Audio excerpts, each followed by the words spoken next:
So yeah, we've got Greg here today to talk some Shadowdark design, maybe some philosophy, some history, and everything like that. So yeah, I first wanted to ask, how long have you been doing, just playing tabletop role-playing games in general? I started playing tabletop games when I was 13, 14 years old. Uh, the first thing I ever saw was Rifts, but then very quickly shifted over to second edition D&D and played the hell out of second edition D&D. And I somehow managed to lose my Undermountain box set over the years, but that box set got a lot of value. I played the hell out of that, and I went through a period in my 20s where I didn't really play much. I played more, almost all video games. And then when I had my kids in my 30s, I kind of started getting back into it. And then once Google Plus came around and people were playing using Google Hangouts, this was before Discord was even really a thing. It may have technically existed as far as I know, but like it wasn't being used by role-playing game people. And Google Hangouts was really a game changer. You could play with five people from very far away at any time you wanted. It was awesome, and that was when I really had things starting to take off in terms of writing. And I wrote about seven free games back in that time, like as like practice, and then started over my first like real game, was Ambition and Avarice 1. And then I wrote a sequel to it, gosh, probably over 5 years after it was the original. And then 2 years ago, Shadowdark came out and changed the game in a massive way. And I started writing for Shadowdark, and it's been incredible. It's been awesome since that happened. Yeah, right on. I was gonna ask, when did you get into Shadowdark? Was it, were you on the hype train beforehand? Was it, Rise that came out, or I guess you kind of answered that as far as, yeah, well, yeah, you can tell me if did you I'd see it say that coming, or was it something that was a little afterthought, or yeah. ironically, I think it was the butthurt of so many people that got me into Shadowdark because there was so much butthurt that Eric Tenkar invited. We did like a Friday night. It's called Random Party Generator, where he just whoever can show up shows up, and they started talking about it, and Eric was like, let's run a game and see if it's these people are saying it's crazy or bad or whatever. So we ran one game of it, and I was like, this is great, this is awesome. I'm going to start looking into that. And I started writing Shadow Sun before the Kickstarter even closed, and I had a ton of material from Ambition and Avarice that I had already when you release a book, there's a lot of it that you can salvage and move into another system. And I had a ton of equipment, almost all of the equipment that you talked about being great in expanded equipment. That's where it came from. The catalysts, all of the different traps and poisons and everything. That I had already pretty much written that, and then porting it over into Shadowdark wasn't very hard at all because Shadowdark's main advantage is it's so simple in terms of content design. And so ported over all that stuff, and then oh man, it was people were like, oh, this is great. I have all this gear, I have all these classes, I have all this stuff, and it just kept going from there. Shadow Sun was a big hit because there's a lot of people who wanted to play Dark Sun, and they just couldn't play it. You could buy the I don't know if you've ever looked at the PDF scans that are available I for a have. lot of the old second edition content, but man, it hurts my face like reading it. Like I'm like, oh my god, like I can't read this anymore. Like the scan is really hard, and so there was a lot of people who wanted to play Dark Sun type adventures, but there hasn't been any support for that from Wizards or in any Paizo anything. And then to come out with it's just went off like gangbusters. People were really excited, and that's one of the things I'm kind of coming back to now, 2 years later.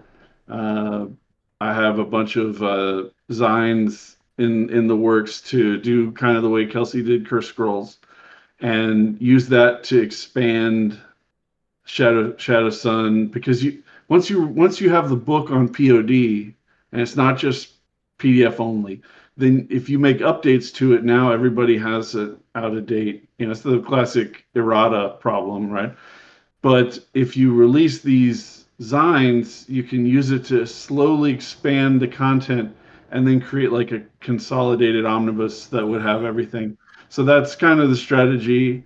Um, it's kind of painful sometimes when I look back at the Shadow Sun book, because I see tons of things where I'm like, I would love to be able to fix, do this differently.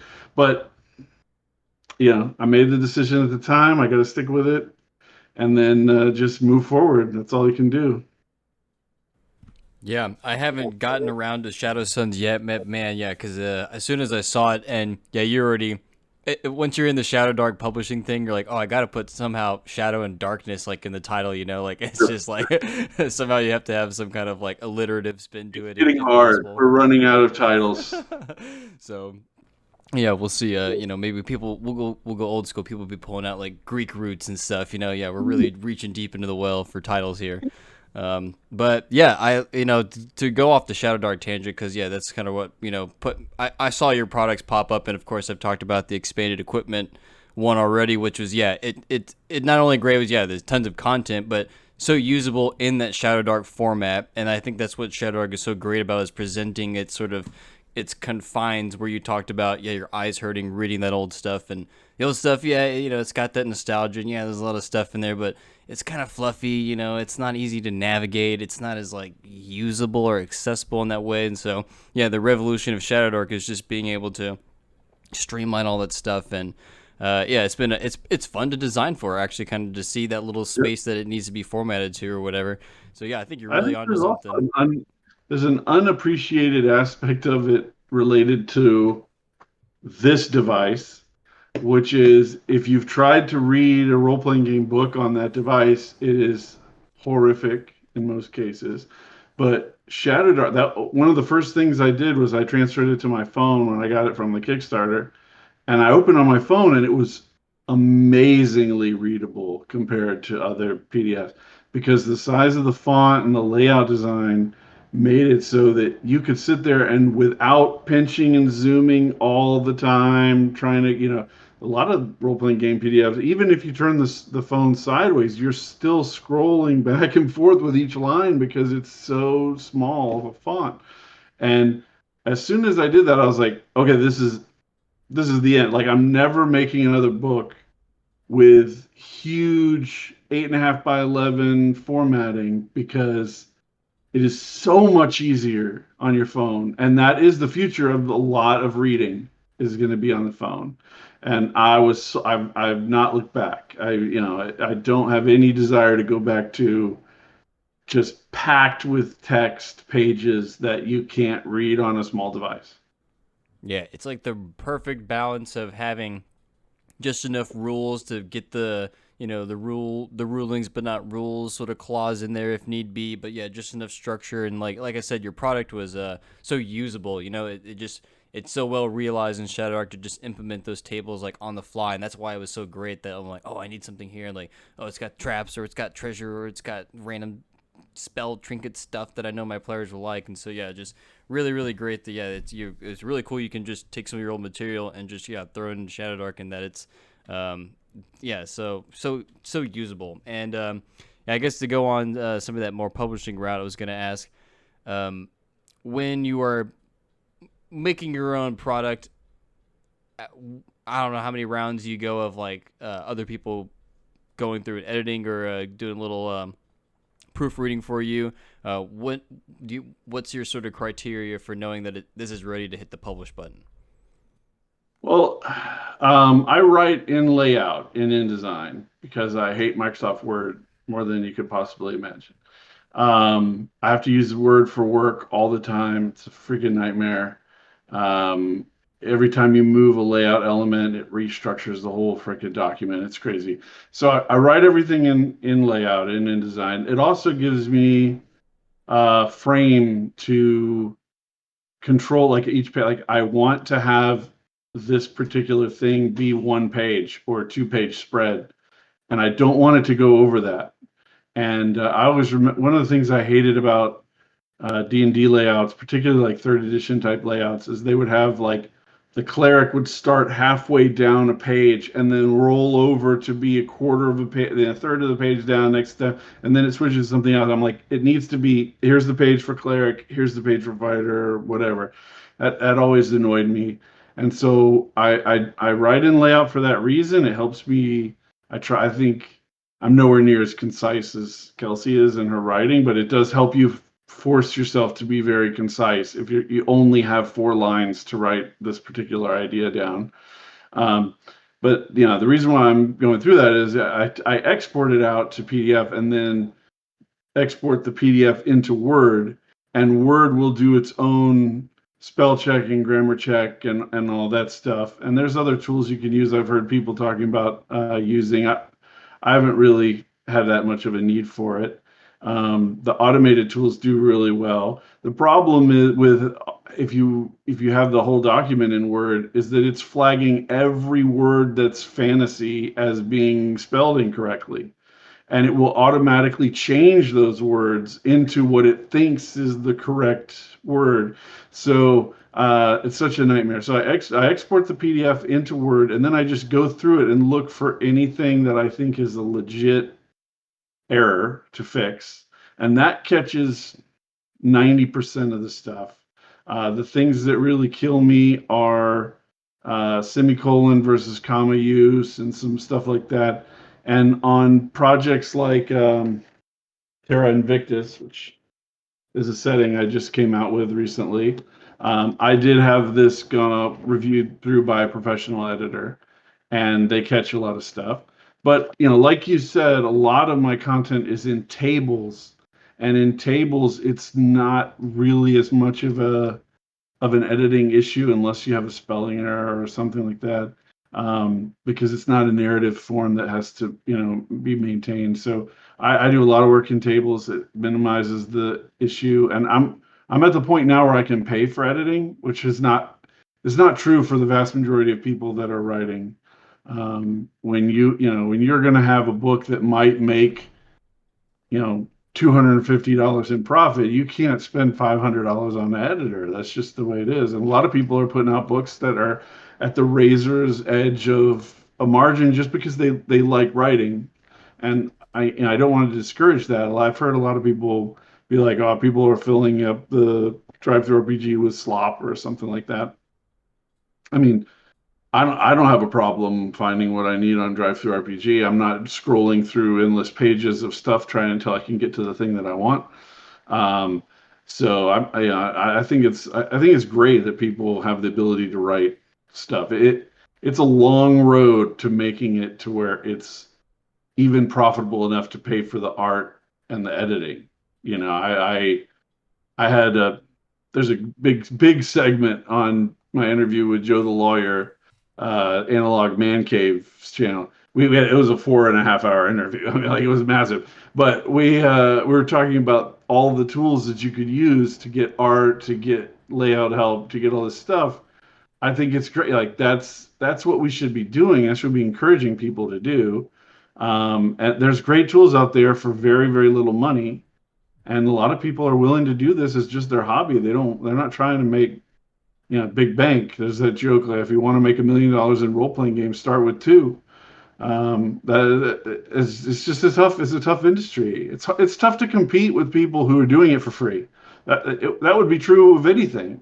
How would you sell quilts if everyone's giving away quilts for free? Like, that's a problem. There's not a big market for quilts, um, or Afghans, or knitted items, because tons of people are creating those things and giving them away. So there's that kind of a hobby, and it's totally cool for something to not be more than a few $100 profitable if you are if it's a creative thing that you get to do. There's people who are willing to do it. Do you have any artists that you're working with right now, or are you? I don't know how you obtain it, or what drawings that you've gotten for, like, for the cover of Shadow Suns, for instance. mostly use stock art off of DriveThruRPG. So I've had stuff up on DriveThruRPG for long enough that what happens is I just roll for years. I would just roll all the profit back into stock art. So I would, make $100. I'd buy $100 worth of stock art, and it takes a long time for that to build up. But I've built up enough of a reservoir now. I could do almost any book I wanted with medieval fantasy. Um, the project that I'm rolling out this summer is going to be vampire based. I posted about it on X today. We talked about it before getting on here.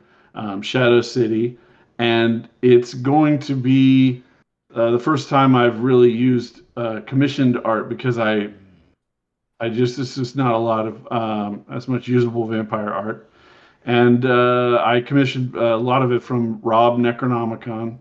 He's an artist on DriveThru. I've bought a ton of his pieces on DriveThru, and then I reached out to him. It's a great artist. I'm starting to work with other people, Jeremy Hart, and reached out to him just today about commissioning some snake men that I want to use in Shadow Sun. And there's just things. It's a bunch of artists that have hundreds of pieces on DriveThru. Dean Spencer, Rick Hershey. uh, the Forge Studios has a ton of landscape designs that you can use. And then there's a ton of public domain art and Yeah. Creative Commons art. You can take a piece of Creative Commons art and use some Photoshop filters, and you can get a lot of value out of it. But you just have to just attribute it, you know. So there's a lot of tools out there. There's a lot of art you can get a lot of art pieces for less than $3. It's not like you're spending hundreds and hundreds of dollars unless you're writing a massive book. Yeah, and I think that is what you're kind of saying is a well, you didn't kind of say, you didn't literally say this, but I've been kind of viewing it as like, yeah, this is a sort of golden age of self-publishing stuff, with the internet, and with this sort of third-party license that Shadowdark has allowed us. Yeah, we've got like an open frontier to sort of like go mine a bunch of ideas and formats, and to go prospecting, for in that sense. And so yeah, I think it's kind of cool that it's been opened up. And I kind of covered that idea of photo bashing and photo editing, open source stuff on a video I did recently of a custom class. And I was like, oh yeah, where did this art come from? It's just it's right on point. And then come to find out, yeah, it's just from like some old book from like the early 1900s or something, and he just replaced Right. the warhead to a spear. It just looked like its own little thing. I don't know. It was a great little There's exercise in or showcasing of environmental it. art that you can get. Like this is a color piece that's in Terra Invictus. This is public domain painting from like the 17, 1800s. Man, yeah. You've got to cut, maybe use some Photoshop filters to bring the colors out in a certain way that you want. And there's a bunch of I'm trying to see if I can find an animal. There's a bunch of animal art that you can get out of like basically encyclopedia art from a long time ago, and you can get dogs, elk, whatever. Just a spot piece to fill up a particular. Here's one. So this is a vulture.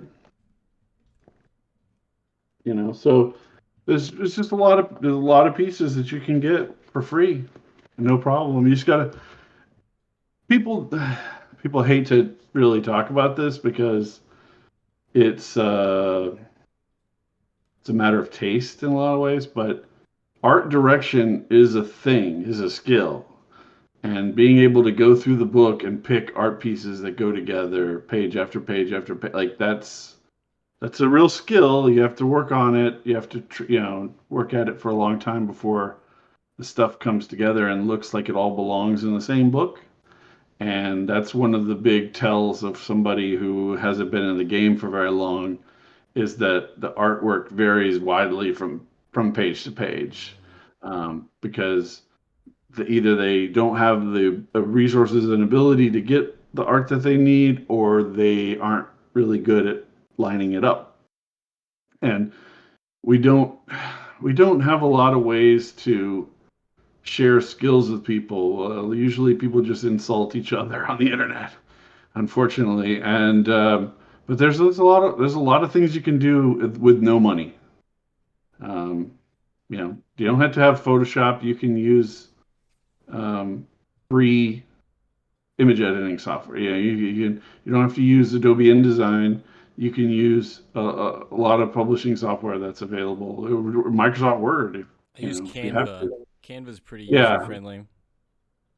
yeah. I've heard some people use. I get Photoshop and InDesign through my job, so I don't need to pay extra for it. But I can understand not wanting to pay $30 a month for it. Yeah, I was gonna get into the cost of publishing in general or whatever, but yeah, we kind of already went all that through that stuff, and yeah, I think that whatever level you're in, whatever level of commitment that you're willing to offer, I think there's an entrance for anybody, right? So yeah, that's Yeah. kind of neat. But I was gonna ask, do you have a favorite campaign style? You talked about your Undermountain campaign, kind of big mega dungeon. Um, being one that had a lot of heavy play, but I don't know if you're into like a West March or if you're into a Megan Dungeon or what's your I've I've kind of moved past the mega dungeon personally. Um, the big thing for me is that it becomes a mapping nightmare at a certain point, and it just becomes more frustrating than I get out of it. I really like a hex crawl design. Doesn't have to be full West Marches. Just the characters have freedom to do what they need to do. Move around the map, and I like I mean, one of the problems with dungeon design in general is that players get themselves into situations where they should pull out and approach from a different perspective.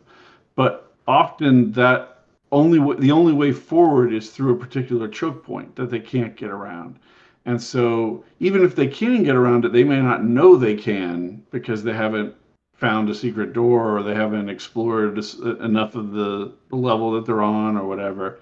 But when you're in a hex crawl situation, if you run into a hex where it's just packed with gnolls, you always know you can just leave. You can go around the null. You might have to evaluate whether it's am I going to go through the mountains or am I going to have to go across this desert? Am I going to what? How am I going to get around? But you can get around the knolls. Whereas in a lot of dungeon design, the players feel they have to go through this particular area, and then even if they know that the odds are not good, they'll end up getting TPK'd trying to go through trying to go through that area. And I really like that hex mapping allows the players to see a problem and just go nope and turn around and walk away and no problem at all. I mean, they have to run. yeah. So you're definitely more on the DM side rather than the player side. I'm almost always on the DM side. I have a great Saturday night group that alternates between kind of me being a GM and somebody else being a GM. And usually it's I'm a GM for a long period of time, and then there'll be a short period where somebody else runs it, whatever. Everybody in the group is a good GM. I think they would just rather be able to play. And so I get it, and a lot of times I've written something, I'm trying to play test something, and we had a period where we were playtesting Ambition and Avarice 2, this book. It's a big fat one. You can kill somebody with it. We were playing that game, and I had GM'd it so much, but I handed it off to another guy in our group, and he ran his own campaign for a very long time. So even though he was running it and I wasn't the GM, it was still my game, and the whole time I'm constantly going, is there any problem with the way that my system is working in this thing? So I'm always kind of in that GM mode. I know that probably annoys people that GM for me, but that's the way it is. They can't turn it off. And sometimes it's like, what you tired of all these adventures I'm running for you, buddy? Like um, I get it because a lot of times as the GM, you might be distracted by other things. I'm trying to close down, and I'm in the middle of playtesting with two different groups, my Saturday night group and another group. Um, and I'm trying to close out this project, and yet I still have all kinds of thoughts about how I would go back through Shadow Sun and make changes like we talked about.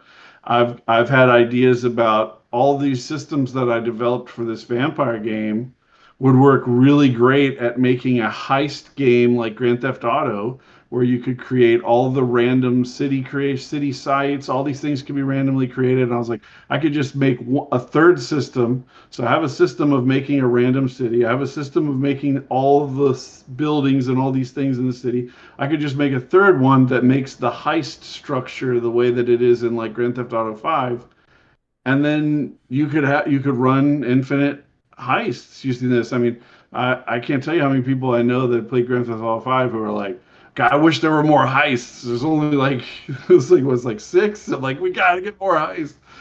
So I'm driving along. I'm in the shower. I'm thinking of all these different things that I don't have time to work on that stuff. You know, every day I'm constantly having a million things pulled in different directions. I have ideas for. I've been trying to work out a Al Qadim type Shadowdark setting, and I have all these ideas from outside of Arabia because Al Qadim is really focused on Arabia specifically. It has all these ideas from Persia and Syria and Egypt, and pull them in and make it into more of a Islamic, Middle Eastern in general, rather than just Arabian setting. I just don't have the time. I don't have the time. When you work a day job, you have a limited bandwidth anyway. It's really tough to stay focused on that. I think that's one of the biggest things when you're an independent and you have so little time. And if nobody's paying you to do the thing, then as soon as you lose the motivation, willpower, or whatever, you stop doing the thing, right? Whereas for your job, if your boss doesn't care about your motivation to do the thing, you have to do the thing. So, I have a graveyard of hundreds of different failed projects that never got to fruition. Maps that I made for worlds that I never developed, all kinds of stuff. So that's just part of being able to force yourself to get through that motivation deficit when it really hits you hard. There'll be times when it really hits you hard. And that's the difference between somebody who finishes a book and somebody who doesn't. How many people do you know that are like, I have an idea for this book, or blah, blah, blah, blah, blah. They never finish it because it's hard. It's really hard. Yeah, no, pushing through to that finish line, and then you kind of get sick of looking the same page over and over and over again. Right. Yeah, it becomes like an eyesore, and I hate waking up and you just like D100 this result. I know exactly what you're talking about there. Um, yeah, and also well, in case before anyone takes it, before you see Heist Dark or Shadow Okay. Stealer or Heist in the I Dark. I don't don't think know. anybody. The thing is, see, I'm never worried about anybody stealing my ideas because in order for them to steal my idea, they would have to have the motivation to take it all the way through the development cycle.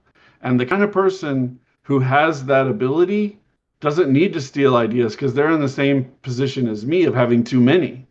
Like you could come to me with the greatest idea for a role playing game right now, and I'd be like, I can't do that. I've got all my stuff to do. Right? I don't have time to write your game. So true. Yeah. Yeah. So the idea that there's people waiting out there to steal your idea, I've heard a lot of people say like, I don't want to say anything because somebody will steal my idea. Nobody will be stealing your idea. Nobody. The people who are creating things don't have time to steal your idea. Yeah. Wise words. Yeah, I was just saying. Yeah, you already gotta start thinking of that Shadow Dark, alliteration in the title, for your heist Shadow Dark game, right? So, um, Somebody might steal the name if I had a name. I really struggled with because I had Shadow City for a long time and I didn't check to see if anybody else had published anything under Shadow City. And somebody does have a cyberpunk project called Shadow City, and um, it has silver status, I think. So it's not, totally unknown product, but nowhere near kind of the volume of influence I think if it was a Shadowdark product will bring. But all I did was add an addendum to the name, so Shadow City Blood and Neon.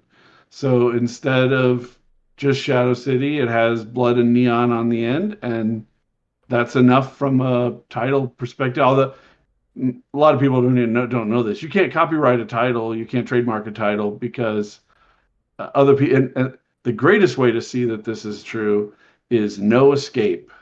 See, No Escape is one of the greatest Ray Liotta movies from the 80s. It's fucking fantastic. He gets dropped on a prison island where the prisoners have reverted to like medieval battles against each other. It's incredible, incredible movie. And then they release some dog shit movie with Owen Wilson in it with the exact same name. So if you look for No Escape on your TV, it'll come up with, I'm like, who's watching this Owen Wilson shit? Get it out of here. Ray Liotta, but there's no protection for this. It doesn't matter. It doesn't matter if you're Paramount. You can't copyright a title. So um, I'm not worried about it from that perspective. I just don't want anybody coming at me being upset that I stole their title or anything. So I try to be respectful. But yeah, it's coming up with shadow somethings at this point is getting tough. You got to get out that thesaurus and really reach. I haven't seen that many people with the something dark. You could totally do that too, but it's There's a much guy who harder. came out with Gamma Dark, and I think it's like a Yeah, mutant, mutant crawl sort it's of much classics harder type. to come up with something to go in front of dark. It's yeah, it's not as flexible at all as shadow. Shadow you can do almost anything.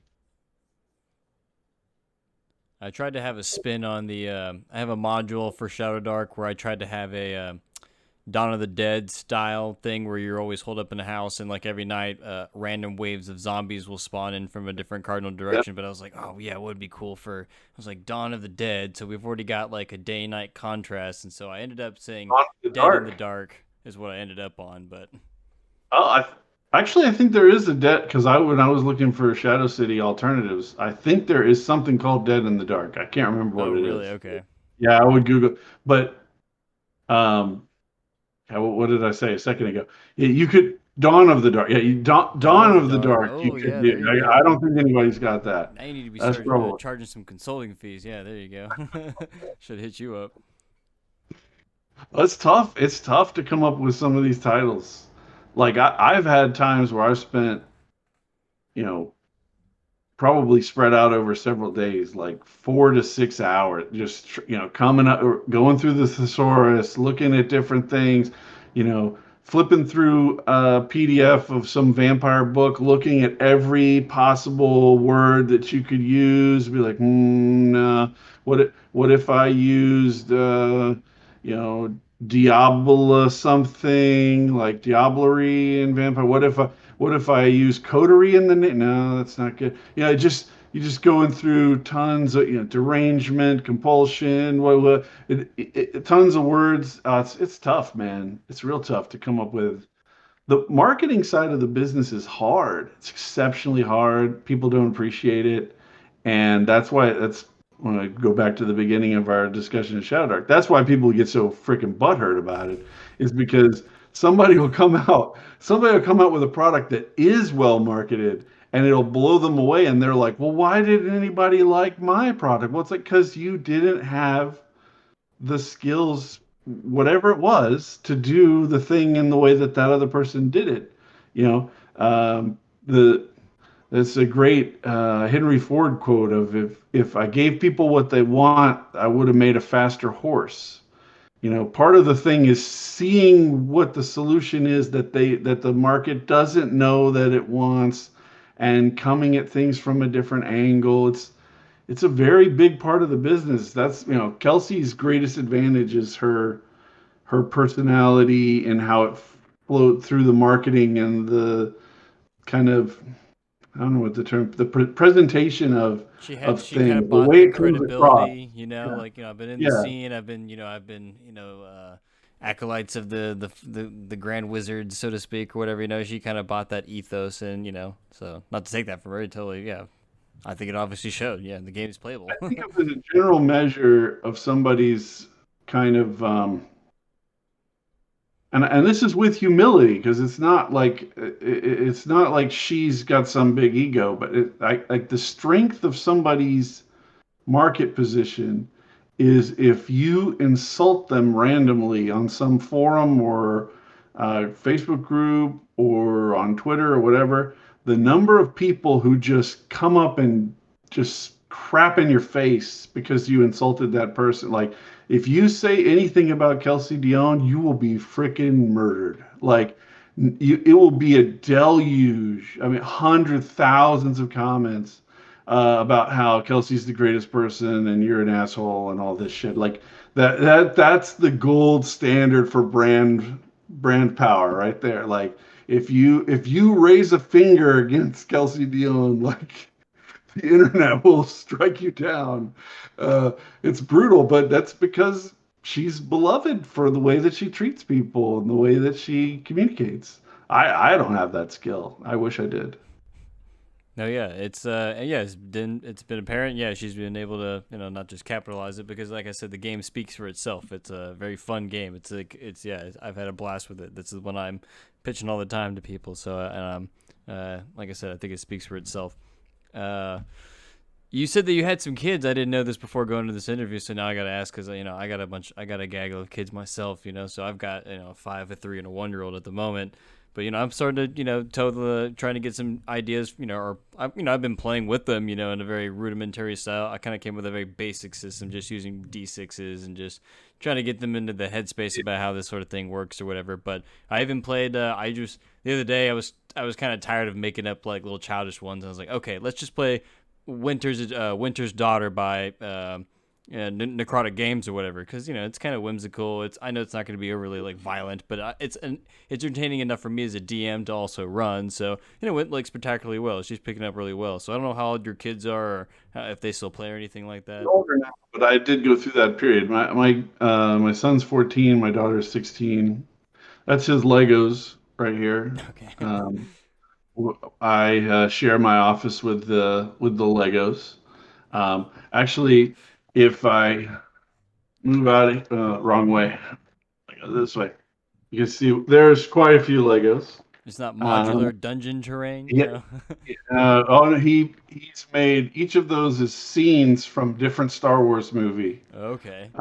Yeah, so there's like a Sarlacc pit scene where Boba Fett's being eaten. There's Obi-Wan and Qui-Gon Jinn fighting in a power generator. All of this. He's a big Star Wars guy. Um, I got both of them into role playing early just by teaching them the 6 core stats and then giving them like 1 or 2 powers and not running nothing with a book. Just, hey, these are your stats, and you can create my daughter loved Frozen, so I was like, Same. you can Same. create ice magic. Yep. Okay, so like I gave her like 2 ice magic powers, like a defensive one and an attack one. And then my son wanted to be like a ranger or something, so he got some animal control power or something. And then we would just play on I had a rubber mat with a marker, we just draw things out and gave them a couple of minis, and they would just move around. And they love, my son. Naturally, I think boys are more into it. He was much more into it, and he helped me play test this book. Um, Terra Invictus has a solo play system in it that you can resolve almost any hex you want.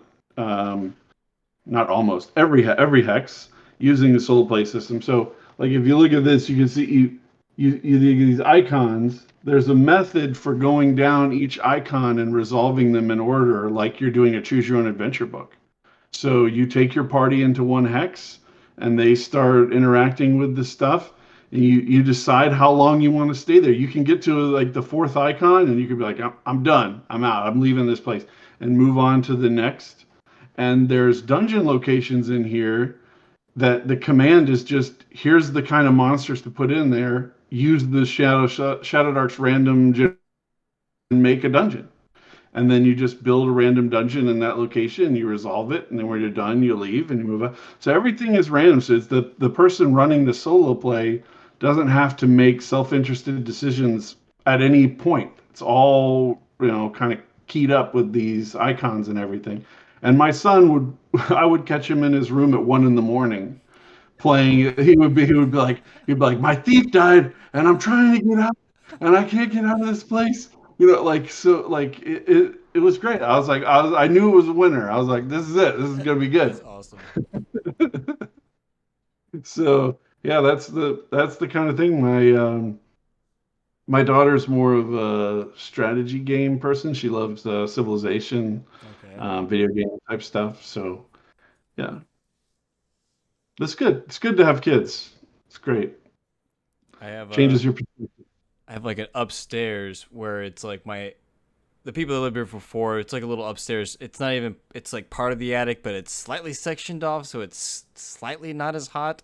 But that's where I have a table up there. So like me and my buddies will go up there and we'll play. But it's like, we have this one door that goes upstairs. So I'm like shutting the door, and the kids are like, "Where are you going?" And it's like, I'm going to play Dungeons and Dragons. So I've kept it ominous enough and hyped it up so that way if I Oh need some yeah. leverage, I'm like, if you're good today, we'll play some D&D, and they're like, all right, all right.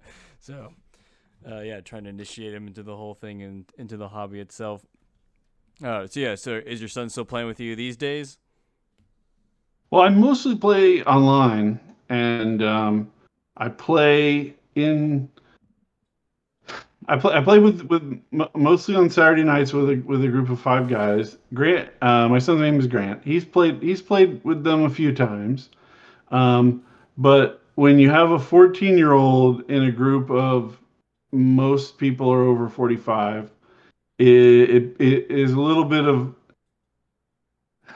you kind of get sucked into. If you're not the parent, you're kind of having to be like, maybe you should calm down and try a different strategy. Maybe you should do this. I don't want my guys to feel like they have to be holding him back. Like, because you know how kids get overeager and they just start pushing all sorts of boundaries and doing stuff. And I don't want to make my friends into my boundary enforcement team. So, you know, he mostly plays solo with me, solo or with me. Let's put it that way. Yeah. He likes Star Wars, like I said, so run some kind of little Star Wars exploration things. In the long run, want to make a um, kind of not branded Star Wars, but a big space opera setting. Have you seen the Since Mork Disney Bjorg one? Disney sucks just as bad as Wizards of the Coast, they're not going to be doing anything good. Yeah. Mjorkborg's kind of done one too, where it's like it's not Star Wars, but it's definitely a Star Wars. Maybe it's called Starborg. I forget. Oh, okay. I I kind of was never around. I wasn't around when Work took off.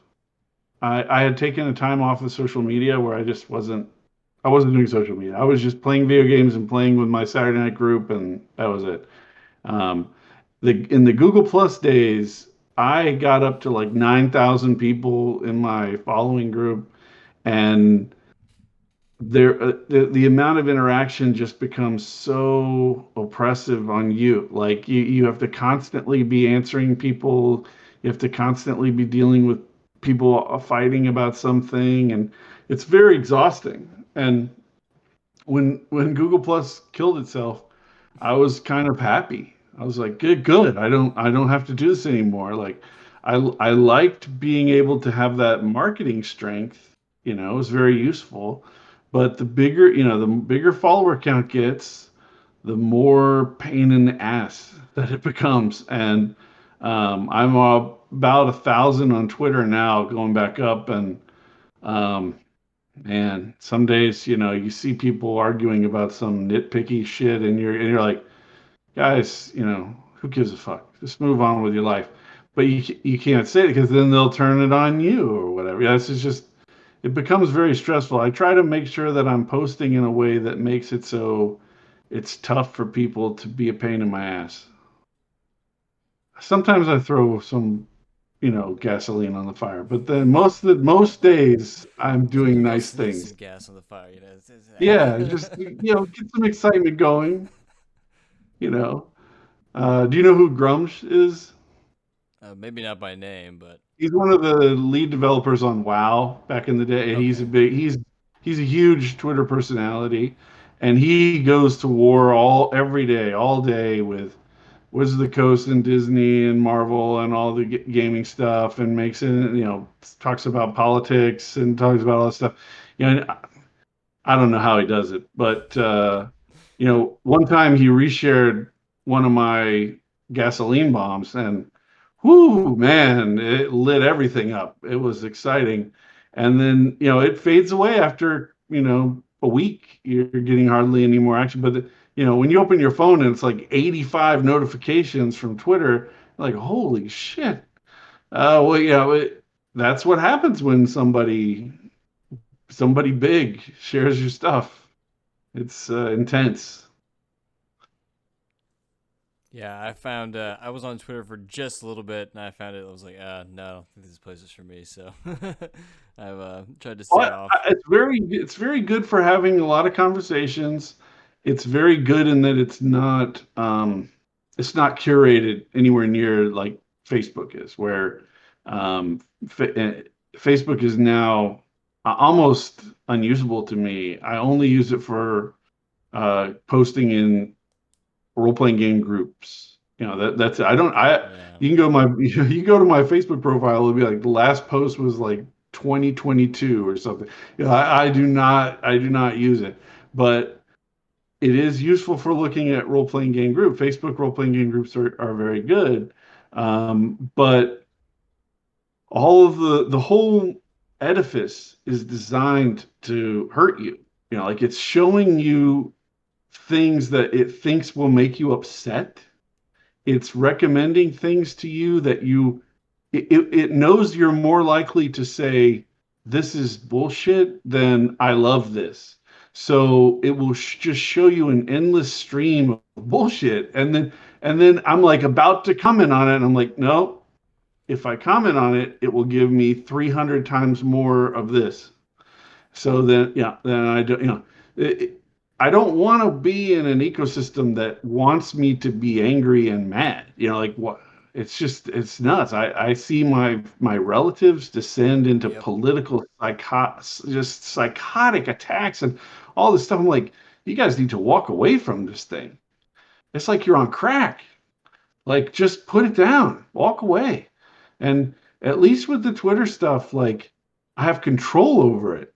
If I'm like even messages that let's say that I 100% support candidate A and my feed is saturated with stuff for candidate A. I don't want to live candidate A's life. I don't want to have every day I'm learning about. I want to talk about role playing games. So I'll go through and I'll look and I'll be like, this guy keeps resharing every single thing about candidate A. Even if I agree with him, I don't want to see it. So I'll turn off reshares. And then now I only see when he posts, which is mostly role playing game. So you have to curate it, but it can work. The the thing is, it's not Twitter isn't designed to screw you like or X. I have a hard time calling it X, but Right. it's not designed to screw you. Facebook is designed to screw you. Like you're in a hostile environment. It's like going into behind enemy lines in order to get the information you need from the Shadowdark Facebook group and then get the fuck out. Like that's what it's like. I don't want to be there.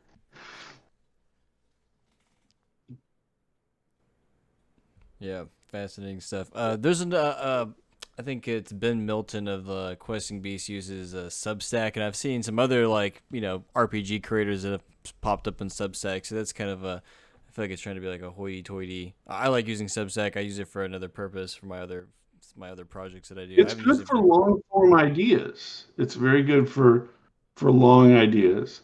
They have like a little My notes, status yeah. system or whatever. But Yeah, notes, and you can write long things in Twitter, and it will save them. It just doesn't give them the visibility.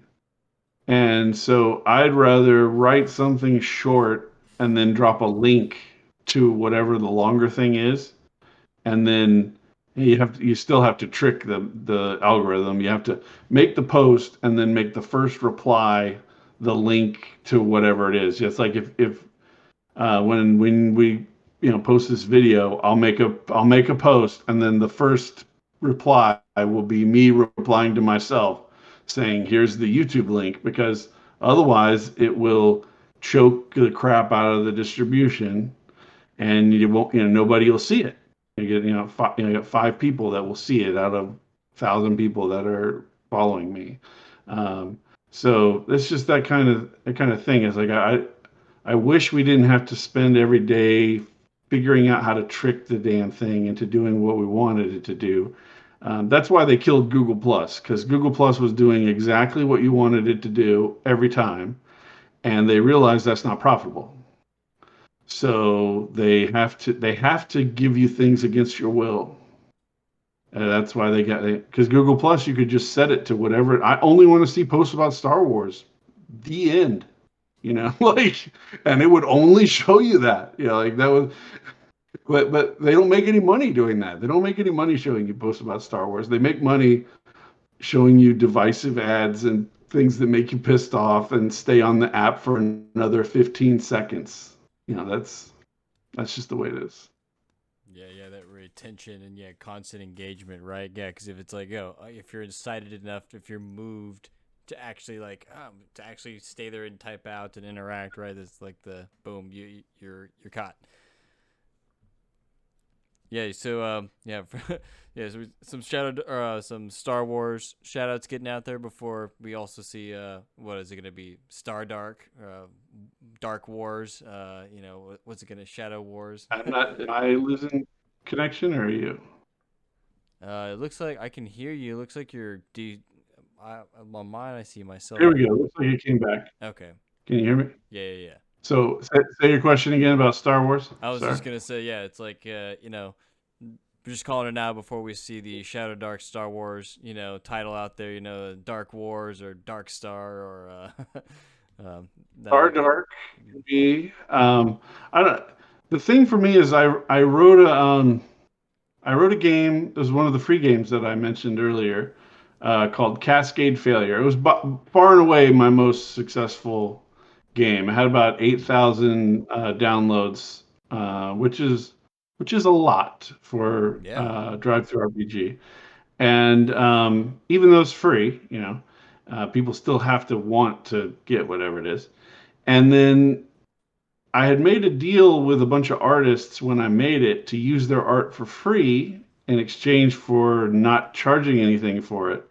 So I couldn't go back and betray those artists to change everything. But I've kind of played around over the years with all kinds of ways that I would do Cascade Failure 2, and they just haven't made it past the mid plan. There's kind of like a certain threshold that it has to get up to before you're really committed to finishing the project, and it just didn't get that far. But I did write a Star Wars Traveler adaptation where I used the life path system to make all these Star Wars characters, and I hid it in the free download for Cascade Failure for like 5 years.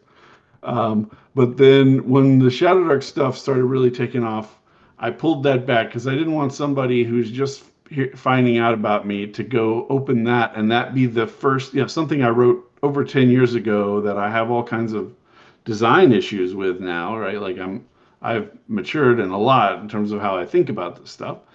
And so I didn't want that to be like their first thing when they've heard about Chubby Funster. They go to his profile and they're like, "Oh, this one's free," and then download that. So I took it offline.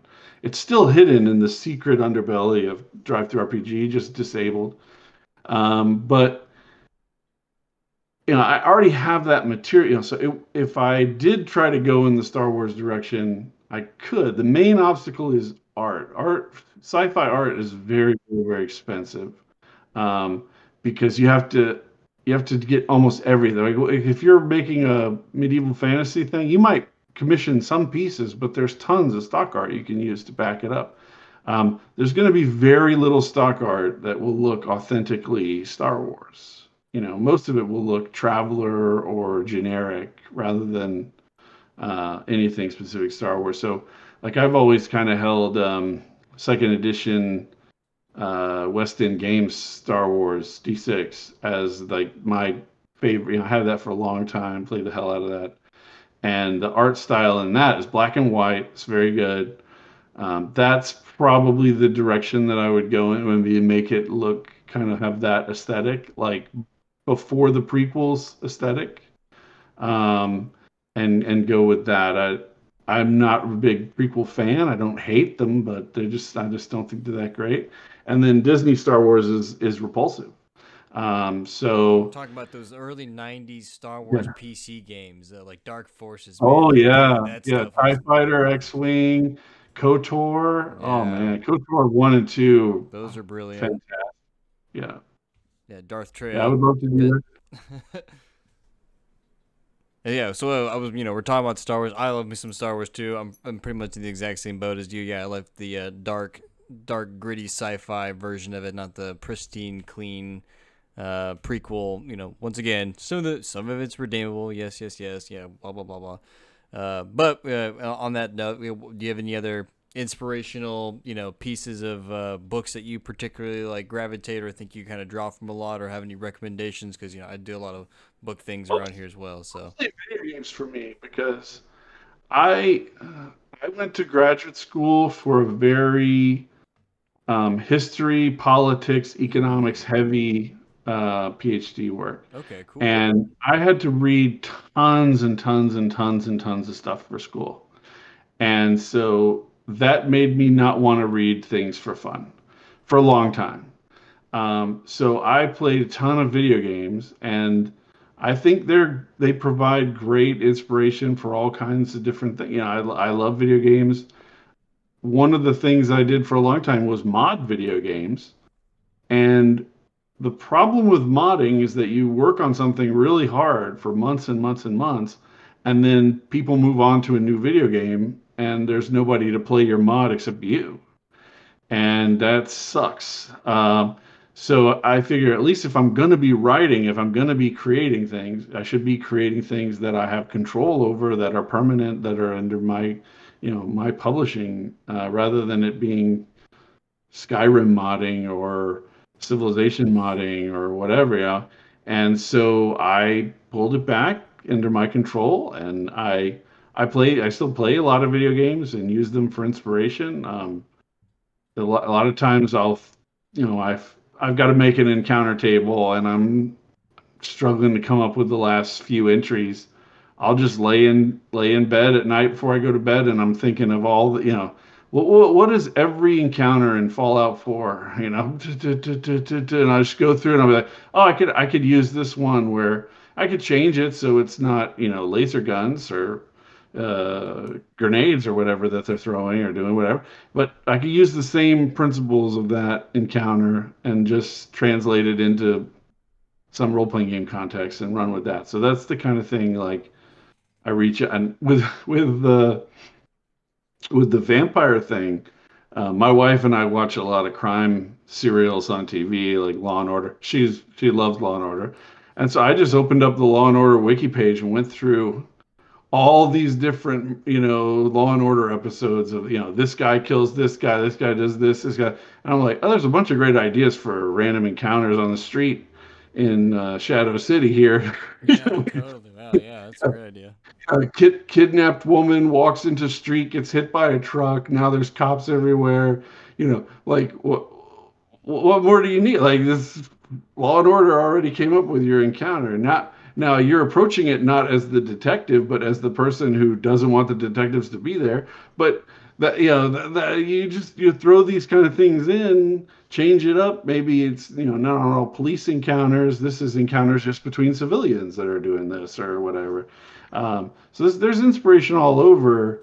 One of the things that, I mean, if you look at my work for Shadowdark, I think probably if I was gonna be critical of myself as harsh as possible, it would be that all all I all I do is take other people's ideas and reskin them into Shadowdark. Right? I took Dark Sun, I reskinned into Shadowdark. I took Guilty. That's all right. Shadow Rim and I reskinned it into Shadowdark, or Skyrim and into Shadow, whatever it is, right? Um, and that's true in some respects. I mean, I think that's true. It's not like Mark Ryan Hagan invented wizards and the Society of Hermes and Latin and all the things that are in Ars Magica. It's just people take ideas and put them together in a way that you're like, wow, this is a new way of doing it. So that's what I try to do. And like the way when I was describing Al Qadim earlier, I don't want to just remake Al Qadim as Arabia again. I want to add my own influence on there. Um, but I think that's what you have to do in order to do a lot of role playing game design. And I don't think a lot of people admit this, is that the real skill is watching a Law and Order episode, as an example, and deconstructing the narrative from these specific people in New York City doing this specific thing into there's a dude, he's kidnapped this other guy, then they go to this third place and this thing happens, and then somebody realizes it and they move in a different direction, like, and then taking that and pulling the bones out of it, not all the context, but just the bones out of that thing, and then throwing it in a totally different direction, putting that in the distant future. That's the kind of thing that's what's going on in role playing. It people are taking ideas and putting them together in a way. They watched the Longmire TV series, so then they create a NPC that's kind of like Walt Longmire. Like that. That's just how people work. Yeah, take the familiar and slightly make it unknown. Tolkien talked about, take a man and paint his face green, right? And just, yeah, we're always using, oh, you're just ripping off nature when you make a painting, right? Or you're just ripping off Skyrim, like you're saying. But it's like, no, if we're making these new sub creations of it, plus one, let alone if you are ripping it off. Sometimes if someone wants to run that campaign and you've already got all these nice rules already typed out and thought out, and that way someone doesn't have to think about those extra setting rules or whatever. That's well enough of its own excuse to exist anyway, right? Let alone if it needs to be like original or something, So yeah, like, and one of the things I love Alien RPG by Free League. I have used the modules in a bunch of groups. I've run them for work people as team building. The To me, it's the best way to introduce an adult to role playing because you have the minimum number of things to explain. There's people with guns, they know how guns work. There's people with vehicles, they know how these vehicles work. There's aliens that they know get inside you and then blow out your chest. They don't have to know how wizards they don't need to know about Lothlorien or any deep lore of the Mirkwood. Like it doesn't matter. They don't have to know any of that stuff. Alien is the most portable RPG product. Like you can just take it and show it to somebody who has no idea what a role playing game is, and they don't have to learn any lore to perfectly understand what you're saying. And that's why I think it's so powerful. And that's what I would love for a lot of role playing games to be is something that you could just sit down with a brand new person and hand them a character sheet and they don't have to learn that much. But that's not going to happen because there's tons of stuff in you can't sit down with somebody who's never played Mass Effect and run Mass Effect RPG and assume that they're going to know everything about it. But Skyrim is so universally well known among, particularly among men of my generation. You're a little bit younger than me, I think. I'm only 44. There's guys that are 55 in my game group that love Skyrim. So like it reaches across all kinds of boundaries. A lot of women know about Skyrim compared to a lot of other games. And you can just say you're in Skyrim, and they're like, "Got it, let's do it, let's go." They don't have to learn anything, and I think that's really useful. Even they criticize, "Oh, you just took those ideas from Skyrim." And I use them from Skyrim because they are familiar to those people. And the biggest praise I've got for Shadowrim has been that the alchemy system really feels like it's in like you're playing Skyrim again, and that's the highest compliment I could get. Like that was my goal, to make it so it feels like you're just sitting down to play Skyrim and you're familiar with it. I think Right. as you get older, a lot of like there's games that you go back that you've played a ton of times, and you're just you want to play a game, you don't want to learn anything new, so you load up Skyrim, you load up some old game Some that you're really comfort familiar gaming. with. Yeah, and you just roll with it. Just roll with that game. Like you don't have to. It's a very low stress on your brain. You're just playing it over and over. Like people play the games over and over again. That's what you want it to be familiar, to be like, super easy to step into. You don't want playing your role playing game to be like booting up Crusader Kings 3 for the first time, and there's 4 million options that you can do. All once is like that. That's overwhelming. You want it to be a familiar thing to the person. No, yeah, I totally know what you mean about using games as inspirations because I made a class for Shadowdark that was based on one of the Warcraft 3 champions, the Blade Master class. Because I loved Warcraft 3 and how those all those heroes worked. I was a big League of Legends player too for a while, so yeah, I liked porting all Never got those into players. League of Legends. Huh? I never got into League of Legends, but I know a lot of people. Yeah, yeah. I played a lot of World of Tanks because the average age of the World of Tanks player is 10 years older than almost any other MMO. And the amount of 13-year-old screeching is almost non-existent. So you could play a game, you could have chat interactions with people, you can interact with, and nobody is a psychotic 13-year-old who's freaking out about some shit, just flooding the chat with all kinds of crap. It's mostly people that are over 30, and that's, oh my God, it's such a it's night and day difference compared to most MMOs. Yeah, you're over there like cheerio, good son. Yeah, that was a good fight today. Exactly. It's a totally different experience compared to Halo 2 or something. Holy shit, man. Yeah, one of my the game that kind of got me into role playing games was a game called Neverwinter Nights.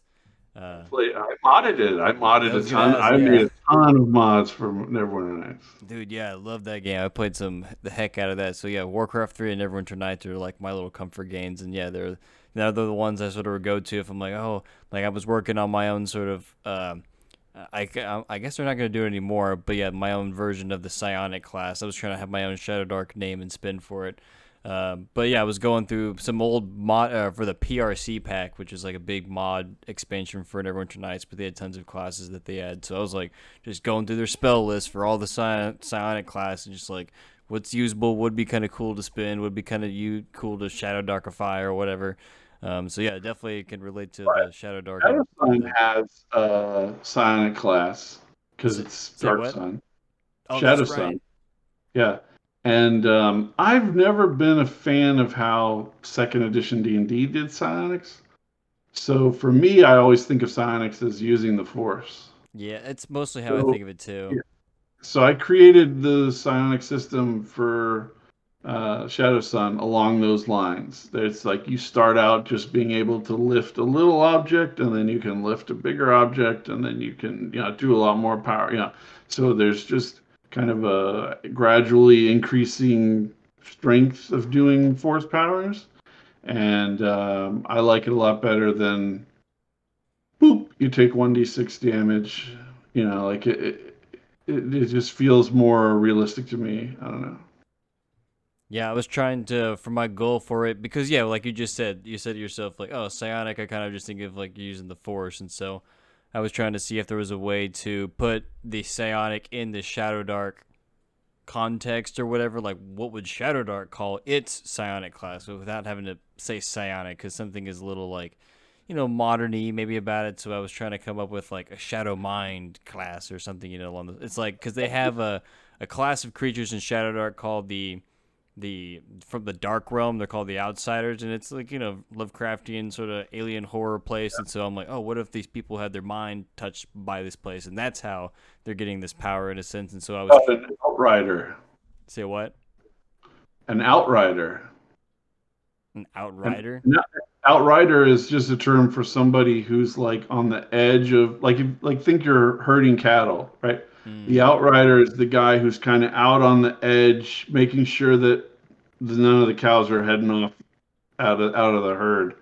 Um, and it's been kind of used a lot for like somebody who's like a lone wolf or out on their own because this guy's not part of the rest of the group. Like he's operating on his own Mm. independently. So if you had an outrider as somebody in Shadowdark, like somebody who's too close to that stuff, or an occultist was my first thought. Also, like that they're dabbling in dark stuff. There just needs to be a cost if you're messing with really sinister powers, then there needs to be kind of an evil. Otherwise, it becomes too easy to just become the villain. Like there needs to be, like the dark side of the force, or the way that witches get kind of twisted by their exposure to that stuff. Like having some kind of cost that you're paying. What there's some class that Kelsey has in one of the curse scrolls that are for the new Kickstarter 4, 5, and 6. I can't There's remember. one called the Weirdling that maybe Yeah, is yeah, cool. I was Yeah, like where you're messing with weird, really, like you're turning into part jelly and stuff like that. Yeah, I had argued that they should change the spelling to Weird because weird in Old English would be someone. It would mean fate or destiny or in that sort of context, right? So I was like, maybe it should be weird because that actually means like uncanny and strange and odd, which is more like I'm a weird jelly person. You're not a fate person. You're a weird jelly person. So it's me being well, you have pedantic. the AE in your channel name and in your Discord name, and I'm assuming it's from the Old English style with like Aethelford or something like that, where it's built into the way that they do their naming. I think it's really like it's cool to introduce little elements like that are Yeah. from a different design. Um, I wish that there was I wish there was an Islamic one that wasn't as well known as like Ibn. Everybody, Ibn this, Ibn that, Ibn that. Been in like 13th Warrior and stuff like that. So people are familiar with it. But I'm always looking for like little ways you can add cultural flavor to the names of places, names of people, to make them seem a little bit different. Because we really fixated on North German, particularly in English and um, Netherlands, Angria, Germany, northern Germany, Yeah, Northern Europe, Saxon, yeah. And we overuse all that stuff Yeah, way too much. guilty. Yeah, how many Viking games are we gonna make? But like people love it. People love the Viking. Like I love the hell out of Viking. Skyrim for sure. That kind of thing. But I always try to bring in other stuff, and I found there's a resistance sometimes. You put French names in a product. You put Italian names. People will be like, I don't like this. I don't like. They'll complain about it. It needs to have a lot more consonants and hard stops in the language rather than flowing on. People don't like that. It's interesting how those, you'd think that, it wouldn't I just think be that you so just have to specific. trick people because if they presented with the right names, because you'd be like, there's a Viking dude like Rollo, it's like that dude is like they Yeah. become the Normans, they become part of that sort of like Frankish identity or whatever, right? People like Roland or even like parts of Arthur are still French in a lot of ways. So it's like ways of like just connecting that with those people and like, oh, okay, I didn't think of it in that sense, but yeah, that's a good point. I am totally guilty. Yeah, I just capitalized my last name, which is Nash, which means like of the ash tree. So when I use the ASCA symbol, which is the AE, that is the old English cognate for a spear essentially, right, for an ash tree branch or Cool. whatever. So that's why I just recapitulate those ideas. And of course, the ash tree is like an Yggdrasil reference, and so I've already, once again, you're like, oh, those people that make all that Viking stuff, and I'm like, don't forget to get my Shadowdark Valhalla zine that I released. That is Norse content. In case Or of what? Shadowrun. Yeah, it's my Yeah, yeah. Skyrim book. So yeah, It sells. it's Yeah, it's Vikings great. sell. People love it. I love to be a true Nord. But I think you're totally onto something about tapping into the Arabian Nights sort of mythology and doing its own like little update spin on things. Because yeah, we're a little inundated with some of the Northern Europe stuff, and although yeah, it's totally cool. Like for instance, the other day, we all know the song "Layla" by Eric Clapton, right? Well, apparently, I guess he gets the name from this old Islamic story called Majnun and Layli, and it's like a sort of love story or whatever. Majnun is like literally like, is it Farsi or Persian for madman, right? Because he's like delirious with love with this girl Layli, or it's like where the word Layla apparently comes from, or apparently this is where the story comes from in this sense, in a basic premise or whatever. Of course, it's about George Harrison and his wife and whatever, all that's attested. But yeah, at least some of the structure of the song or some of these other ideas placed on top were from this old like Islamic stuff, and it's like, oh, that's kind of cool. Yeah, and there was this book called, oh, this I don't know if I recommend this book to anyone, but it's called Cyclonopedia. This is like schizoid, crazy nonsense material, but it has some like really really cool old I noticed Persian. it said anomalous materials on there. Made me think about Half-Life. Yeah, yeah, yeah. Yeah, there's a lot of probably Half Life stuff in here too, because a lot of video game references, Lovecraft references. But yeah, there was like this. He was talking about some mythology of like this giant, and it's like in Arabian times. I want to say it's like 1200s, and it kind of gets semi mythological. But he was talking about this sultan dude, and he had trapped some like giant worm thing in a giant pool or something, and this giant worm was like eating tar or oil, whatever, and it sounded crazy, and I was like, what is this? Like this guy making it up, and I go look it up, and it's like, no, this is all like real mythology, and it's like, dude, this is crazy. Like, what is this? So yeah, definitely some There's B side stuff to go scrounge up. there's a board game. I think it's just called Arabian Yes, it Nights. is. Yes, my buddy has It's it. a fantastic board game. The with the storytelling book and all the stuff, like it's incredible. Tons of great ideas. Amazing, like all of it drawn from real stuff. Yeah, Yes. I've talked about people. Yeah, go read your mythology. Go whatever interests you. I bet you'll find some sort of inspiration if you're looking to make your own homebrew content, or let alone going down the publishing route. Right, there's plenty of ideas to still tap into. Well, if you are interested in writing, the number one way to do that is to read a lot of things. People have this idea that they're going to be able to silo themselves off from the world and come up with their magnum opus. That's just not how it works. If you want to write a role playing game that's really great, or you want to make a module that's going to blow people away, the best way to do that is to play a ton of modules or play a ton of role playing games, because you will find ideas that you never realized were possible. Because you hadn't ever done it before. If you've never read Pendragon, you're not going to have a whole bunch of ideas about how to do virtues and manage a heroic story and all kinds of things that you could use in your role playing game book. If you never read Vampire the Masquerade, you're not going to know all kinds of interesting social dynamics that people can create at the table, because you're all stuck in a dungeon every time. You need to get out of whatever your comfort zone is and move on. When I was in grad school, there were a bunch of people who were talking about their internships that they were going to do over a particular summer.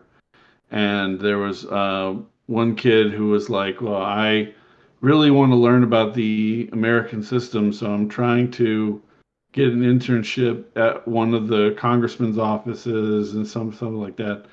And one of the professors goes, "If you really want to learn about the American political system, you should go to Japan for the summer." And he goes, "Because everything that you thought you knew about the American political system will become glaringly apparent to you when you're in Japan because it will not be there at all." And so you're assuming you assume so much, like the classic, the fish doesn't know it's wet kind of thing. Like if you've never been outside of your comfort zone, you don't even know what your comfort zone is. It's just, I forget who the quote is, but if you only know your side of the argument, you don't even know that. Like you don't know what you don't know out there, and you need to broaden your horizons. I'm going to North Texas Con in a month now, and I'm set up in 7 different games of radically different systems. Shadowdark, the guys, Black Lodge Games guys who Yeah, did yeah. the Shucked Oyster. I'm going to have one of them is running Shucked Oyster. I'm going to be in that with Shadowdark. The next game is going to be Vampire with the other Black Lodge Games guy. I'm going to be playing Gangbusters, which is 1920s, 1930s kind of pulp. I'm going to be playing in Greg Gillespie's game, going down into Fight Undead. I'm pretty sure. For that's all he writes a ton of undead using his Dragon Slayer game. I'm gonna just game after game after game. Every game is different. I'm gonna be playing in a Gamma World game. I'm gonna be playing in a Hyperborea game. Like just that's what you need to do if you want to write. You gotta get out there and find what because you may find that you have been missing out on the role playing game written for you just because you didn't think that you would like it. That you have no idea. You gotta try. It might be a whole system. There might just be a subsystem, a way of doing things. Like I'm not a big fan of Lamentations of the Flame Princess, but the way that he does the 6-sided dice for the skills, where you fill in the pips on the character sheet, like that's brilliant. Like that's a thing I can take, and if I had another circumstance where I was making something and I needed a 6-point scale, the idea of filling in the pips on the die on a little die icon and you just filling in the dots, that would be perfect. Like there's all kinds of things you can learn from playing games, even if you don't want to embrace the game, make it your main campaign or whatever. You can always learn a ton from playing other people's stuff. Yeah, I've had a pretty flexible group that I'm pretty much the forever GM. So whatever I pretty much put in front of them, they're like, oh yeah, sure, whatever. Yeah, so I've played some Delta Green before. I love Delta Green. That's a fun one to kind of dip into.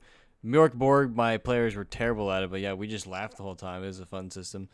I think one of my favorite little indie things, and I think he's going to jumpstart a second edition soon, is Vaults of Varn. That's probably my favorite sci-fi one. It's based on Knave, and it's just lots of tables. I don't know, it's super fun and easy to pick up. Um, well, yeah, I think we're kind of approaching the hour and a half mark here, and I think I'm running out of questions. And so, unless you want to talk about, I don't know, your grad school and Austrian Mises economics or John Maynard Keynes or something, I'm ready to go there. Well, the But worst thing about knowing a lot about any subject is the degree to which other people know nothing about that subject. And to not only have that, it's bad enough for you're talking to somebody who doesn't know anything, but the person who doesn't know anything is lecturing you about something completely wrong, you know. And the stuff with economics is just people have no idea how it works at all. It's almost like magic. yeah, They have no idea, and they assume, it'd be like if I said, I'm going to put rice in my gas tank for my car and it'll work better. And you know that that's not going to work, so it seems ludicrous to you. But if you have no idea how a car works, you're like, okay, let's try it. Let's put the rice in, you know. I mean, like that's the kind of like just dumb idea people and they can't just propose a dumb idea. They want to lecture you about how you're an idiot for not putting rice in your gas tank, and that if you knew anything, you'd want to do it. You know, it just it's so frustrating. I can't even get into it. Um, but you know, if we want, I can go through some. I had my games here handy. This is just a few of them. I realized I'm prepping for this Kickstarter, and I was going back to be like, how many books have I published in that? I was surprised how many I wrote. You know, you keep moving on, you keep moving forward. You're like, oh wow, there's a lot in this list. So I don't have Ambition and Avarice one, but this is Ambition and Avarice two. It is my kind of OSR heartbreaker. It's a huge game. I put a ton of emphasis on new spells. I have a massive spell list that are totally different from any spell list that, not totally different. There's some different, you know, there's some common spells you see, but a huge amount of utility magic that you don't have in other systems. And all the classes are designed for people who are kind of social outcasts. So there's a brigand and a knave and a conjurer and a cultist and you know, people that are outside of the society. You're not like champions of the society of being clerics and fighters and everything. You're all misfits, right? So check that out. It's on DriveThru, of course. And then the two books that I'm kind of most famous for nowadays are these are my two platinums on DriveThru. Is Shadow Sun, which is like a Dark Sun hack for Shadowdark. There's a lot of non-Dark Sun content in here because when I wrote it, I wasn't sure how hard Wizards of the Coast would be butthurt. So I wanted to make sure there was significant differences. And now that they're less butthurt and they're in kind of in retreat in a lot of ways, I'm going to be bringing back the design that I'm writing for this is going to bring in half giants and half dwarves, the mole and Goliaths, right? And then bringing in arena combat and a bunch of kind of Dark Sun city state adventure type things. And then I'm going to move on and keep bringing in more and more content from Dark Sun in little bits, right? So it's not being kind of adding my ideas into it. So I'm not, I don't copy anybody's thing exactly. I'm trying to take the idea, what's the idea of this, and how can I adapt it into my thing.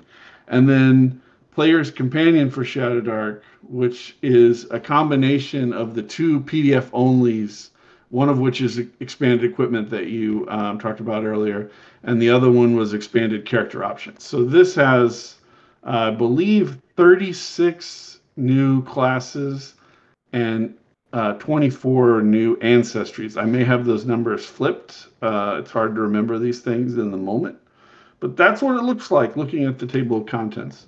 It also has this cool scary goblin on the back.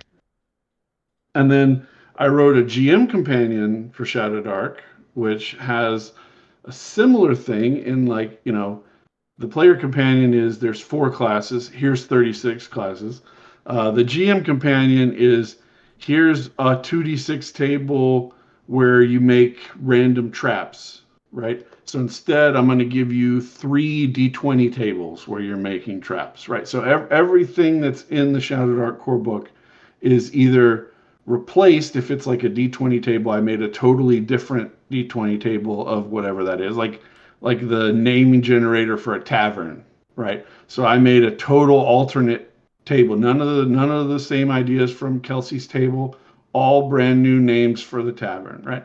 And then a lot of it is expanded massively. Instead of having one hazard table that's good for every environment, I have hazard table for every single environment type that she has in her hex map system, right? I think there's 9. Um, so it's just a That's cool. huge expansion. This is I hate to use this phrase because Wizards of the Coast has poisoned it with their 2024 release, but this is my fastest selling product. Like when you go on to DriveThru's back end system, it shows you like you sell an average of this many per day of this product and this many per day. Like this, like people really like this book. It's portable well beyond Shadowdark too. You could use this to run any old school game. You could use this to run a lot of games that are OSR adjacent, like Mithras, which is RuneQuest. If anybody, like it's just a ton of great ideas for making things randomly on the fly when you need them. And then I have, as we talked about, Shadow Rim, which is a adaptation of Skyrim. It has all of the kind of races you'd expect from Elder Scrolls type environment. Some of them are renamed, some of them are not. There's no Khajiit, there's Catfolk, right? Um, but the class design is what I think is really awesome in this book. Instead of the Shadowdark normal level up system, you roll your talents off of a constellation, Mm. right? So you Mm. you have 11 different stars, and you just roll it, and you get whatever that star Yo, is as that's. the I was talent. gonna ask if there's anything with the constellations in there, but yeah, you baked it into the character Yeah. class stuff. Yo, that's So cool. there's a bunch of these. You can go to any, if you go to a town and go to a temple, you can pray at the shrine to change your sign, and next time you level up, you'll get a different, you can roll off of a different list. So as you move your loyalty between the gods, you can make different roles and get different powers. And it has all the kind of classic, so it's a classless design. You can mix and match all these different spells that, whatever you want. You want to raise undead, there's a soul trap system.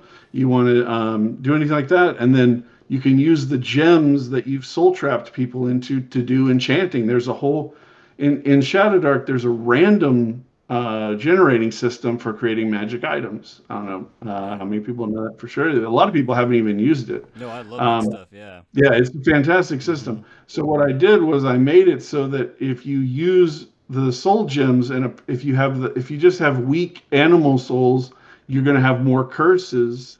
If you have the more powerful souls, you can create magic items with no curses, just benefits, right? So there's the whole adaptation of it into the enchantment system. There's an adaptation of the alchemy system. Like I said, this is the number one thing people tell me they love about this game. It has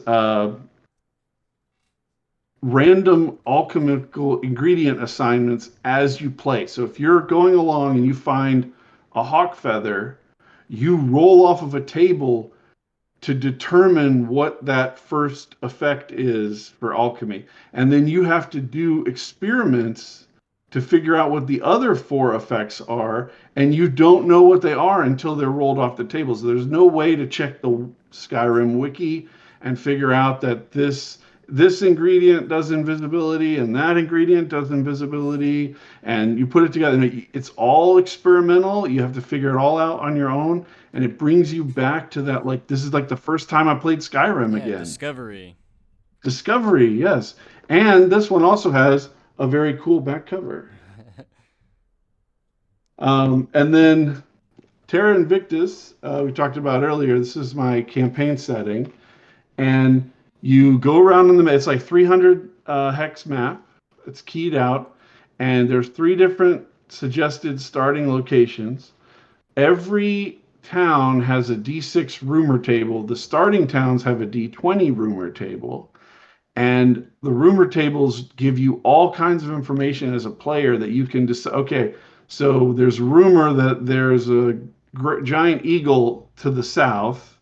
And so if I go that way and I have a bunch of horses, that's going to draw the attention of the giant eagle.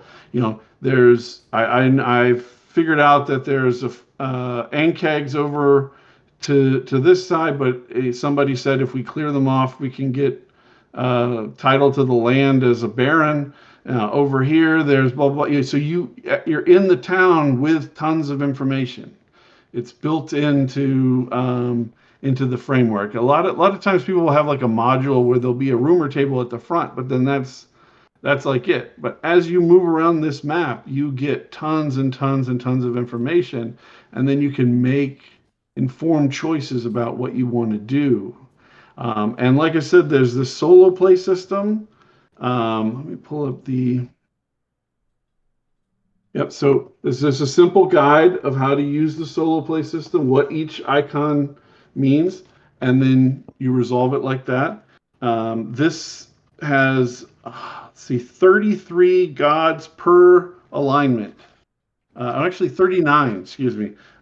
So there's 39 lawful deities, there's 39 neutral deities, there's 39 chaotic deities, and each one has an act of faith and have personality and a symbol and portfolios and all that stuff. But the acts of faith are the things that people are doing to show that they believe in that God. I think this is really, really good. So you go to, that you're a priest of this particular God, then you need to be doing this act of faith every day. It could be in like well, the Xochi, the demigod of youth, encourages youths to break rules. So if you're going around town and you see a kid and you're like, why don't you just go do this thing? Yeah, like that's part of his religious belief is that youth people should just go and do whatever they want. The god of cruelty's daily act of faith is hurting people for no reason.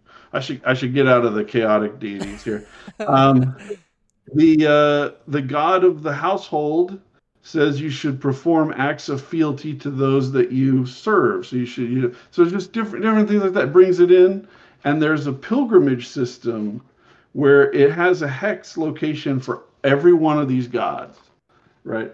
So all these hex locations, That's and you can cool. go on a pilgrimage to that location in order to do like a special carousing for that god and get rewards. So tons of great ideas in this. This is my most recent release, and like we talked about, I'm going to be running a Kickstarter in the middle of the summer, probably about a month and a half, 2 months from now. I'm not exactly sure. I'm playtesting right now. It's called ShadowCity, and it is a vampire game and starts in 1981, my birth year, which is the best year ever. And you have to every 5 years an apocalypse timer ticks forward. So if it gets to a certain amount, I think it's 10 in the latest iteration. The worst thing about writing games is you remember all the different versions of the rule that you wrote. So when it gets to be about 50 years have passed, gets you to like today, right? The humans have technology that's advanced enough to figure out that you're out there, and they will kill you all. So the game is you trying to kind of prevent that apocalypse timer from advancing. If you just say forget, let people kill everyone like the Sabbat in Vampire, then you'll just all be murdered by the humans that much faster. So there's kind of like I like board games that have like a death time, like you're constantly it puts pressure on you. You got to do these things, and so there's like a carousing type system called grinding, and you have to decide like, do I want to spend 3 months doing this carousing thing and getting benefits, but the timer moves down the time. There's always the pressure of the Mm. timer, and Like Shadowdark old has Fallout or yeah Zulkin, the board game, if you're familiar with that at all. yeah. So there's also like in Shadowdark, there's the pressure of light, right? Obviously, that's not going to be an issue for vampires, really. So instead, there's a constant pressure of people finding out that you're not human. So instead of attack the light, we have random mortals just showing up at the wrong time and seeing you doing terrible things. So there's just all these subsystems like that are built to put the pressure on you. So it's not like you can just sit back and be some decadent guy. You have to get out there and fight for your life through every It's like single survival night. horror, but you're the Yeah, vampire this time. yeah, you're the vampire, and you're the one being Yeah. hunted and trying to be killed. Um, and session that we did for playtesting, they went into a hospital, and I have a random dungeon. It's basically a random dungeon system for making buildings, right? So we've Mm. created this random building. They're going along. They go through the garage. They don't find it very much. They take elevator up to the second floor, and they just walk into a room. It's like a dungeon room. There's going to be 2d6 criminal mortals in there. And that was just what the table said. So I rolled the 2d6, and it was 12 guys. So I'm like, okay, so you walk in and there's 12 gang members that are standing there. Their friend has been killed and they're pissed off, and you walk in the door. Make a reaction check. They rolled snake eyes on the reaction check. So the criminals start beating the shit out of them. Well, they're tough, but they're not. There's only three of them. They couldn't take on 12 guys that are getting 4 attacks per round on each of them. Right? They get stomped. So they barely got out of there. But in order to escape, they had to use some vampire powers. So now, if those gangbangers make it to the next dawn, they're going to start telling people about it. So they realize they have to start killing these guys. So they come up with a plan to like separate a few guys off. They kill 2 of them, but there's still 10 of these guys left alive. And they're only 6 hours into the night. And there's 12 hours in a night. So they're halfway to dawn, and they have to kill 10 dudes. And they have to do it without attracting more pain in the ass attention, right? So that's just the first night that they're a vampire, right? Like, so it's kind of like it's intense, brutal, just grind. Like, how are you going to make it through to the night? You're not sitting around in your mansion sipping, blood and talking to your 48 girlfriends about what we're going to do next. Like, You got your leather, you're trying, thing unzipped, halfway. yeah, you're trying to not get stomped on the street the next day.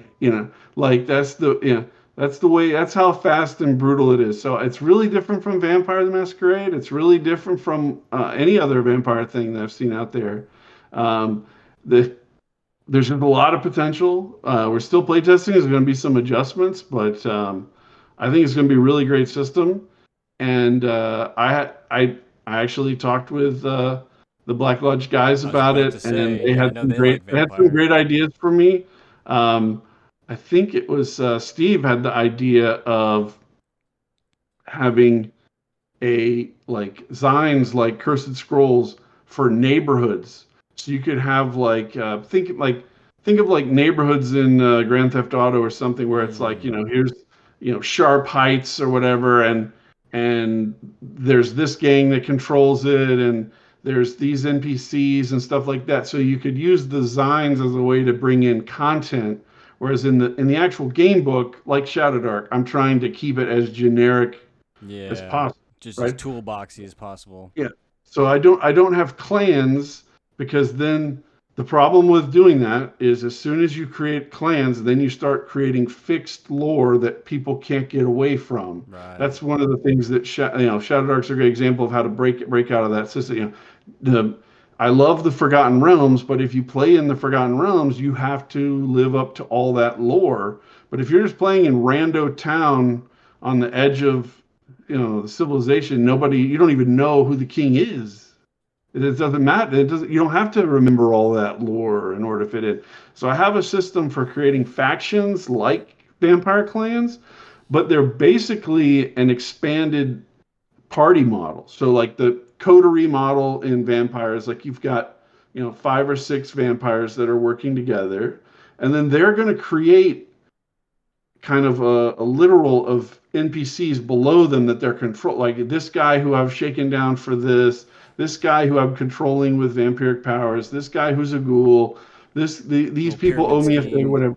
Yeah. And so as they start to create that structure out beneath them, it can get kind of codified into a clan of that. This is their way of doing business. This is their way of living, whatever.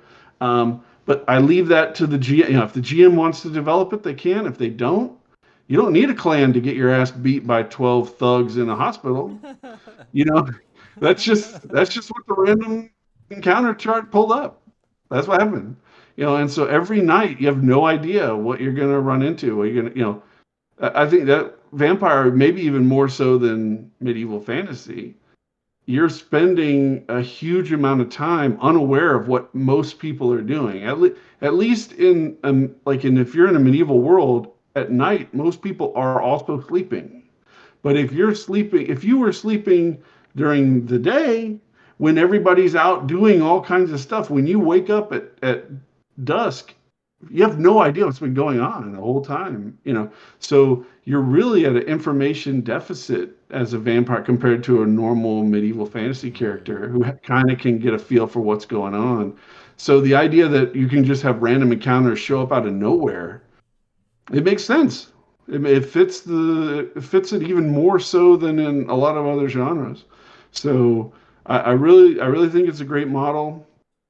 I've been playtesting it. Like I said, I've got two groups that are playtesting it. That one that I'm running is my main Saturday night game, and the other one I'm kind of running a first couple of sessions, and then I'm going to hand it off to somebody because I want to see other people run it that are not me, come up with different things, and then I'm going to keep refining it and going all the way through the Kickstarter timeframe, but it's written, so I don't need to worry about not fulfilling the Kickstarter. It's just a matter of making sure that it has the level of refinement that I want by the time we cross over the finish line.